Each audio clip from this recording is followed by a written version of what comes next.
5 regrets of the dying इस particular book के first regret के साथ शुरू कर रहे हैं। I wish I had the courage to live a life true to myself, not the life others expected of मी।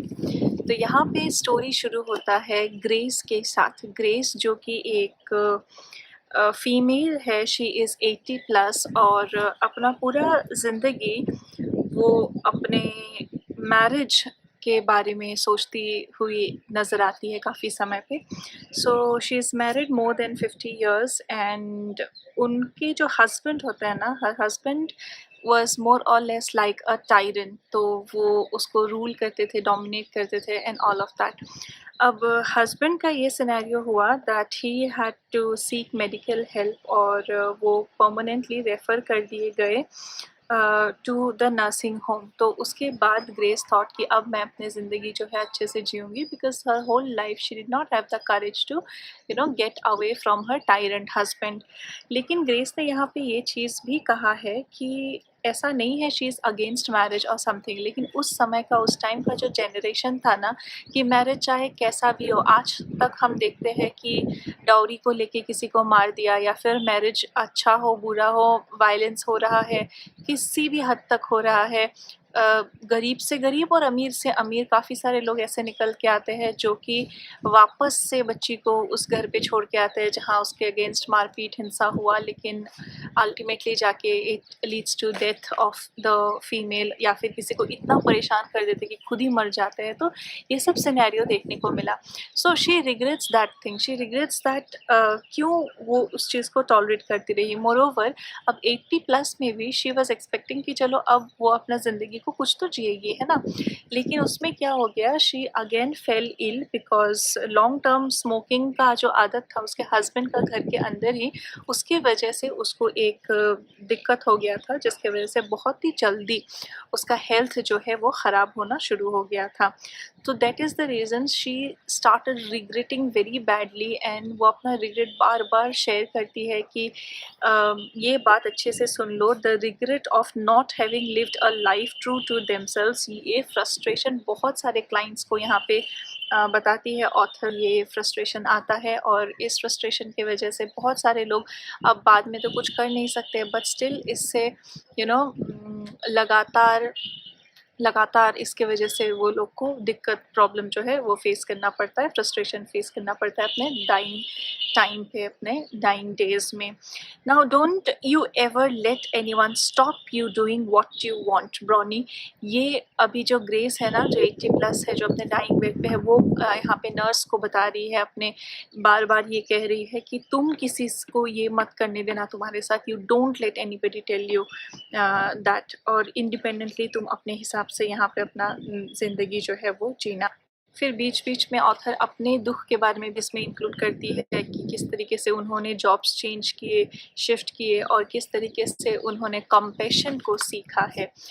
अब यहाँ पे एक बुद्धिज़्म का स्टोरी है कि एक बार बुद्धा के पास एक इंसान चीखता चिल्लाता हुआ आता है और वो बहुत ही गुस्सा होके Sahni Okay, sorry for the trouble.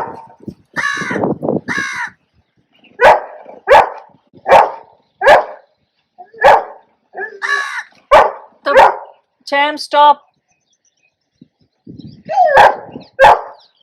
Cham, I stop. तो तब बुद्धा कहते हैं कि अगर कोई आपको एक गिफ्ट देता है और आप उस गिफ्ट को लेने से मना कर देते हैं, तब क्या होता है। तो तब of course it stage with the giver, मतलब जो आपको दे रहा था गुस्सा, फ्रस्ट्रेशन, वो उसी के साथ रह जाएगा, है ना। तो जो आपको दे रहा था गुस्सा, फ्रस्ट्रेशन, वो उसी के साथ रह जाएगा। अगर आप पे कोई गुस्सा हो रहा है, चीख रहा है, चिल्ला रहा है, तो उसकी खुद के साथ कोई दिक्कत होगा, वो आपको वो गुस्सा ट्रांसफ़र करने का कोशिश कर रहा होगा, लेकिन क्या होता है अल्टीमेटली वो उसके खुद के साथ ही रह जाता है। फिर यहाँ पे एक पार्ट आता है बुक में जहाँ पे ऑथर कहते हैं कि दूसरों के लिए कंपैशन ढूंढना तो फिर भी कि हाँ कंपैशनेट आप फील कर रहे हो, ये तो तब भी मुश्किल है, पर फिर भी है। लेकिन खुद के लिए कॉम्पैशन ढूँढ पाना ये और भी मुश्किल है। खुद को माफ़ करना, फ़ॉरगिव करके आगे बढ़ना ये उससे भी ज़्यादा मुश्किल है, खुद के लिए और ज़्यादा मुश्किल है। अब यहाँ पे एक सीक्रेट मैं आपको बताती हूँ कि ऑथर ने कहाँ से सीखा ये कॉम्पैशन। नाउ यहाँ पे ऑथर लिखती है कि Vipassana meditation has helped a lot. Vipassana meditation ने ऑथर को काफ़ी मदद किया है कि कैसे कॉम्पैशन को सीखे और किस तरीके से आगे बढ़े। अब एक और चीज़ मैंने इंटरप्रेट किया है यहाँ पे पेज नंबर 53 के लास्ट पार्ट में। यहाँ पे पहले मैं आपको सुनाती हूँ इसमें क्या लिखा है। I did not have to set myself up for that hurdle over and over, one that hindered my natural progress and cost blockage and pain every single time. To speak up and say enough, I wasn't willing to tolerate the same patterns anymore, even if it turned out lonelier for me. At least it could lead to peace. काफ़ी अब अंधेरा होना शुरू हो रहा है। तो यहाँ पे क्या होता है कि आपने देखा होगा कभी-कभी जो एक पैटर्न में किसी के साथ चीज़ें होती है ना, रिपीटेडली उसी पैटर्न में ही होता है। फॉर एग्ज़ाम्पल सक्सेस तो फिर एक साथ सभी एग्ज़ाम में सक्सेस, फेलियर तो एक साथ सभी चीज़ में फेलियर, रिलेशनशिप में some people complain about that why every time this thing has happened with me, or some people they repeatedly go into abusive relationship, some people they repeatedly go into violence, etc. So why there is a pattern in things. अब यहाँ ये चीज़ क्या है, बार बार इस चीज़ ये चीज़ क्यों होता है। I wasn't willing to tolerate the same patterns anymore. Even if it turned out lonelier for me, at least it could lead to peace. The other path certainly would not. अगर same substitutions पे अगर हम चलते रहेंगे तो in the long run क्या होगा, वही पैटर्न फिर से वो चक्र, no mistakes until learned they will keep on happening again and again. तो तब तक जब तक हम सीख नहीं लेते हैं ना कोई लेसन, तब तक वो लेसन हमारे साथ रिपीट होता रहता है, तो ये दिक्कत होता है।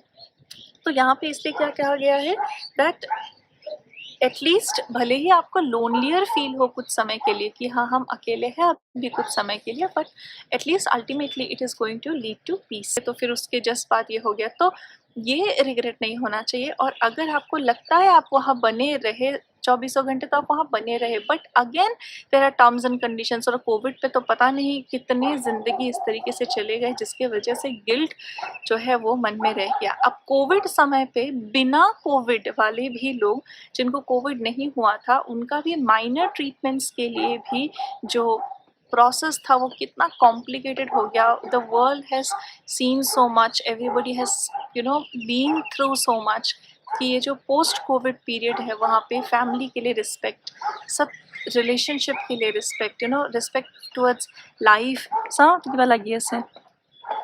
No, all this has increased and all this has increased far beyond. So वो finally Grace understood this and agreed और सबको उन्होंने गुड बाय बोला। और जाते वक्त ग्रेस ने फिर एक बार कहा that live true to your own heart darling, don't ever worry what others think, promise me Brownie. And Brownie ने यहाँ पे बोला I promise you. I wish I had had